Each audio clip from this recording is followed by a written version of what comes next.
I guess I should have explained a little bit before I got into this. I have a lot of people seem to be under the pretense that Black people need sovereign citizenship, even though we're already citizens of the United States.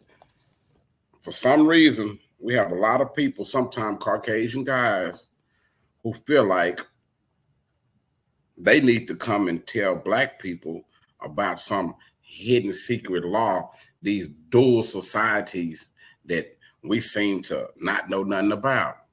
So I'm not gonna even come from their point of view because I know it's all conjecture, it's all trash. What I'm gonna do is I'm gonna let the law enforcement explain to y'all why I got the stance that I got. I'm not against white people, Black people, orange people, yellow people, no race, none of this shit. I'm just against stupidity. Let's go, man. The 20th, 2010 started out like any other day. Two veterans of our West Memphis, Arkansas Police Department, Bill Evans and Brandon Powdert, were patrolling the interstate as part of the department's drug interdiction team, something they love to do. They became involved in what seemed to be a routine traffic stop, though I've always warned my officers there is no such thing. But really, how much more routine can you get than pulling over a father and son in what looked like a church bus? So I guess what they be playing on is like, we supposed to look at this shit and be like, oh man, the police did them wrong. But when y'all get out the car, y'all start spewing this, I'm just traveling, I'm not driving.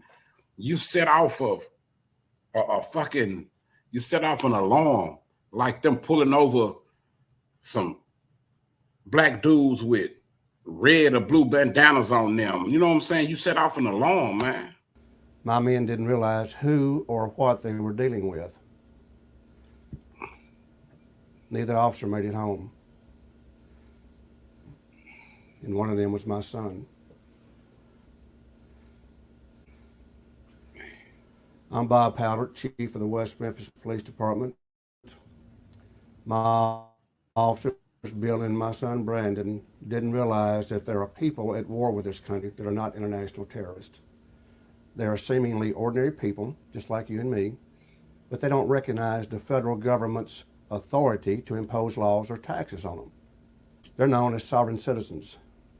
Their beliefs may sound so out there that they appear comical or crazy, but don't discount or ignore these people because they're willing to kill and be killed for these beliefs. We as law enforcement officers need to recognize this very real threat so we can protect ourselves. And maybe if Brandon and Bill had been able to recognize the warning signs of sovereign beliefs, they'd be alive today. That's all facts. I feel like it's not no us against them like that on some shit of course following the rules. And I'm not saying if you follow the rules that something won't happen, but you got a better chance if you follow the rules most of the time than you do if you just come out acting like an idiot. Sovereign citizen laws for the understanding the threat.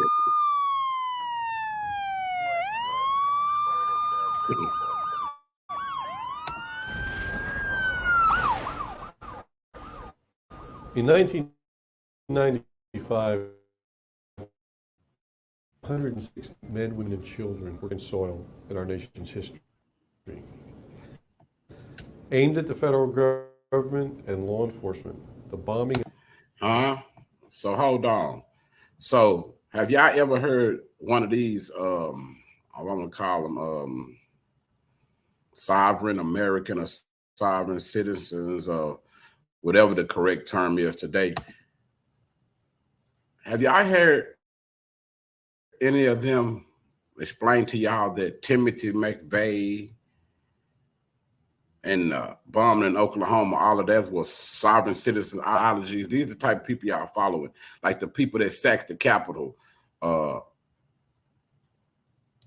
That's the type of thinking that they have. in Oklahoma City was the horrific symbol of the wave of anti-government sentiment that swept across the country in the 1990s. I'm retired ATF Special Agent in Charge, James Cavanaugh. I spent more than 30 years with the Bureau of Alcohol, Tobacco, Firearms, and Explosives, and I was there at the beginning of the so-called... I would listen to the ATF or somebody in law enforcement tell me about this movement before I listen to one of these dummies walking around with no driver license, no insurance, no tags, and no registration trying to tell me that he got the way. Man. Patriot movement. I watched in 1992 as the standoff between law enforcement and a white separatist, Randy Weaver, in Ruby Ridge, Idaho, ended with the deaths of a federal marshal and Weaver's wife and son. I was there in the shootout the next year when David Koresh and more than 70 of his followers, along with 4 ATF agents, died in a fiery siege near Waco, Texas. Listen. What we didn't understand at first was that these events were a catalyst for the growth of a radical anti-government movement, a catalyst for the birth of armed militias. At its height, there were more than 800 of these. Some of these guys are so unqualified to even be a sovereign citizen to the militias won't even let them join. So they just go around the urban cities, and that's crazy. These anti-government groups throughout the country. Some were part of what is called the sovereign citizen movement. They believe the government has no right to tax or impose laws on them. Following law enforcement crackdowns after Oklahoma City, many anti-government groups disappeared. Texas, so you know I know some of them. The threat from hardcore elements of the radical right continued to simmer. In fact, between the Oklahoma City bombing and the recent West Memphis shootings, approximately 30 law enforcement officers lost their lives to homegrown extremists. 2 officers were killed in Abbeville, South Carolina in 2003, for example, by extremists who did not believe the government had any right to use a tiny portion of their land to widen the public road. Today, the threat of radical right violence against police officers has escalated because the radical anti-government movement has swelled once again. Jerry and Joe Kane, the father and son who were involved in the murders of the 2 officers in West Memphis, traveled around the country giving seminars on how to supposedly circumvent the legal system. So what we're after here is not fighting, it's conquering. Right. I don't want to have to kill any... Y'all heard that? Think about that when these dudes come on the internet trying to give these same seminars, trying to teach these ideologies. I mean, I even see a lot of black people trying to teach this. They don't even understand that they are spewing white nationalist, white supremacist ideologies because they never read the white supremacist ideologies. They never went and studied what these militias are talking about. All they got to do is like how they did Jesus, paint it black, and y'all gonna fall for it, man. Real. Anybody. But if they keep messing with me, that's what it's going to have to come out. That's what it's going to come down to, is I'm going to have to kill, and if I have to kill one, then I'm not going to be able to stop. I just know it. I mean, I have an addicted. Along with physical confrontations, sovereigns also practice a form of harassment and intimidation, often referred to as paper terrorism. They file bogus claims or liens against officers, prosecutors, or judges that can be difficult to get removed from court records. Let me take this back because it started messing up a little bit. I want to make sure y'all hear everything. It was paper terrorism. They file bogus claims or liens against officers, prosecutors, or judges that can be difficult to get removed from court records. In 2010 alone, sovereign citizens have filed liens, cease and desist orders, and documents called letters of marque, or truth affidavits, against officers and agencies across the country. The following are some indicators that you as an officer need to be aware of to protect yourself. They are signs that the person you've encountered considers himself to be a sovereign citizen who is immune from the law. The first thing... Sometimes, let me say this, sometimes y'all might run across an officer who don't have time for this bullshit. He might just go ahead and let you go. He said, you know, I'm gonna leave this shit for another officer. I'm gonna let another officer get them because I don't want no confrontation because they known to be violent and all of this shit. So sometimes Just because an officer tickets you or don't give you a ticket and let you go, don't forget, they do normal citizens like this also. Natural people, as y'all say. They do this to normal people too. And if it was such a good law strategy, then why are they teaching officers how to combat this shit? Man, it's dumb as, this is dumb as on the Flintstones, when Fred Flintstone made tires for his car out of rocks. This is about on that level to me, man. For Thing real. that any officer notices at a traffic stop is the vehicle's license plate. If you try to call in many sovereign plates, you'll find no record of them, and for good reason. They're either homemade or professionally produced fakes. They may display the names of strange nations, embassies, or tribes. They may refer to the Uniform Commercial Code or the Constitution. Bumper stickers are another easily visible sign of sovereign beliefs. One that reads Posse Comitatus, which is Latin for power or force of the county, means the driver believes county officials, such as sheriffs, are the highest level of law enforcement, and that the federal government and its officers don't have any legal authority. Stickers such as I am an American national or not subject to corporate federal or corporate state jurisdiction are signs that the vehicle's occupants are part of the radical anti-government movement. When asked for their driver's license, vehicle registration, or other identification, sovereigns may show documents that at first might look legitimate, but after a closer inspection are obviously fake. Oh, Fake shit. driver's license could have the words without prejudice, UCC 1-207, a reference to the Uniform Commercial Code. What might look like a real Social Security card to you may actually read Social Security, Let me say this Socialism right in quick. America. I remember when I was having a discussion with this dude with his Paul unslaved, and he kept on referring to pimping and hoeing, right? He said, I'm not no hoe, so you can't pimp me. Do y'all realize a lot of time a hoe don't even know who pimping her, man? So let me help y'all out. Do y'all realize the people who are selling y'all these fake Social Security cards, these fake Washita, fake sovereign IDs or whatever, though that's who pimping you. The people you paying for this information, that's who's pimping you. These license plates and shit y'all buying all this, that's who's pimping y'all. Y'all don't even realize that. The books that y'all buying all of this shit, that's where the pimping is coming in at. They selling y'all some shit, ain't gonna get you nowhere, but it's gonna get them somewhere. America is still 100% voluntary for global domination and slavery, not for identification. Sovereigns often will have unusual responses to routine questions about their identification or license plate. If the officer asks the person's name, a sovereign may respond, I am a free man, traveling upon the land. Or, what authority do you have to question a sovereign?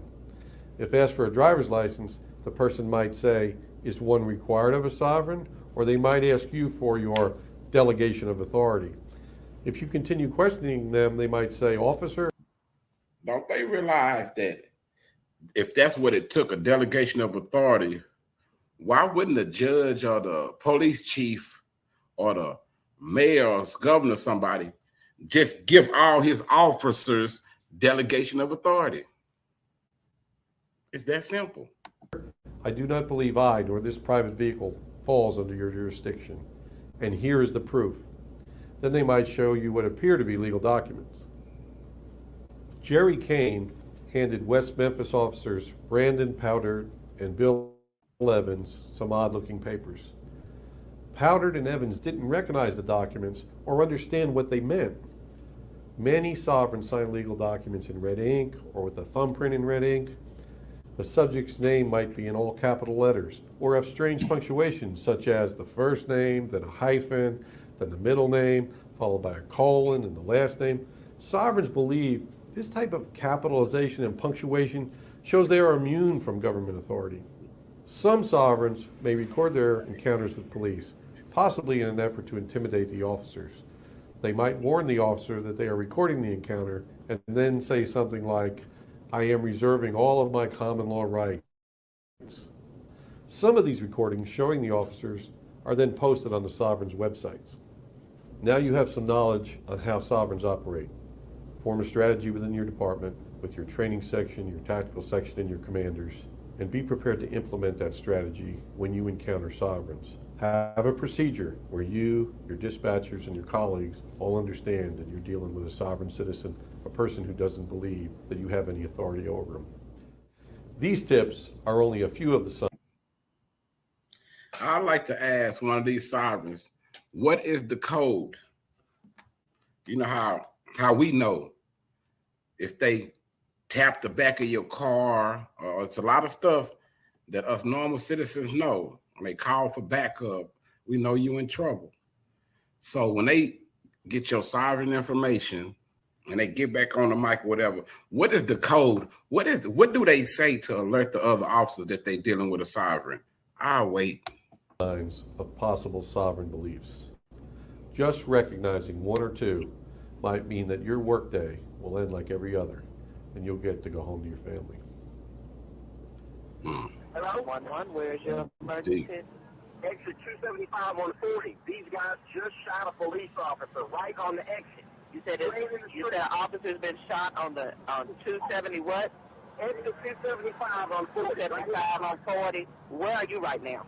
I'm at the exit. They're right in front of me, about 100 feet. Okay, it's a white what?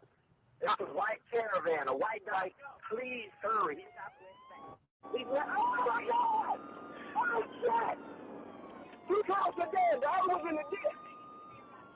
They're both dead now. They killed both cops. They shot one, he fell in the ditch. The other one ran behind the car, and they shot him in the hand. All right, where's the suspect now? They just left in a white caravan. They went right up the exit.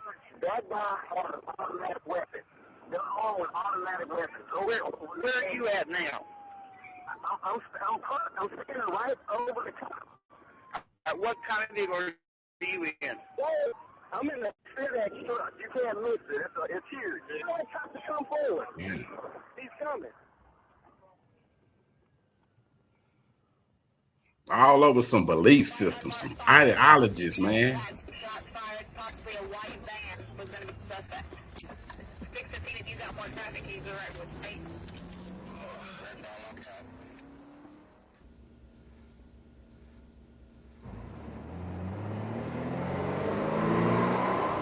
Jerry and Joe Yeah, Kane were finally with stopped for y'all, good man.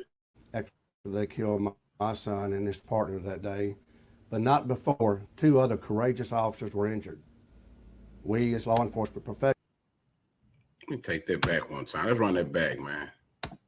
today, but not before 2 other courageous officers were injured.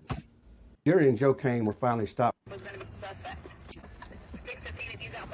This is what they're trying to tell you is a good idea, to do all of this. They don't even realize that they're enemy of the state. They being a fucking terrorist. Jerry and Joe Kane Man, were they finally wouldn't stopped get for nowhere. good You'd have killed after my they killed my homeboys, son man. and his partner that day, but not before 2 other courageous. On that type of stuff, yes, sometimes some police officers be out of line and they do some un-American shit. Let's put it like that. But this right here, well, this is as American as apple pie. Getting revenge on somebody who's killed one of your comrades, man.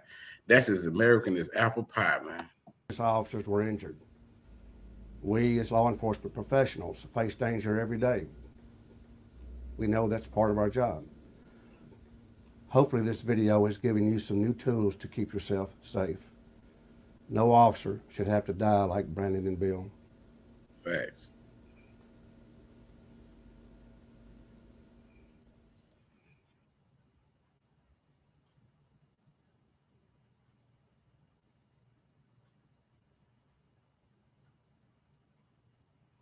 And as you can tell, you can look at me. I'm not no square guy. I'm not on the officer side. I'm not on the street people side. Man, I'm just on the side of righteousness, man, being righteous. We shouldn't be out dry killing them, and they shouldn't be out dry killing us over no belief systems, man. Because a lot of it is just, it's mental illness, bro. Half these people can't even understand the law. I heard a dude say he got on a PR bond, whatever a PR bond is, but you teaching people about law. It's crazy, man. Crazy. But this your guy, Kimbo Greedy, man. I don't fuck with nobody, but when you fuck with me, I'm gonna fuck back with you.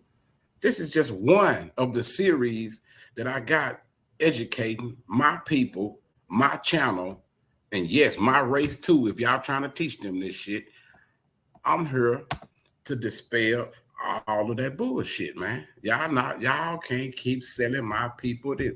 Yes, my people are divided. Yes, black people, even the channel. Yes, black people are divided. We get that. Some of us want to be Christians. I told y'all this. Some of us want to be Moors. Some of us want to be Catholics. Some of us want to be Muslims. Some of us want to be Nuwabians. Some of us want to be, some of these make up stuff.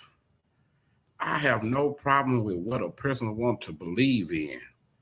But when your beliefs start encroaching on somebody else, you tripping. For real, you're just another bully.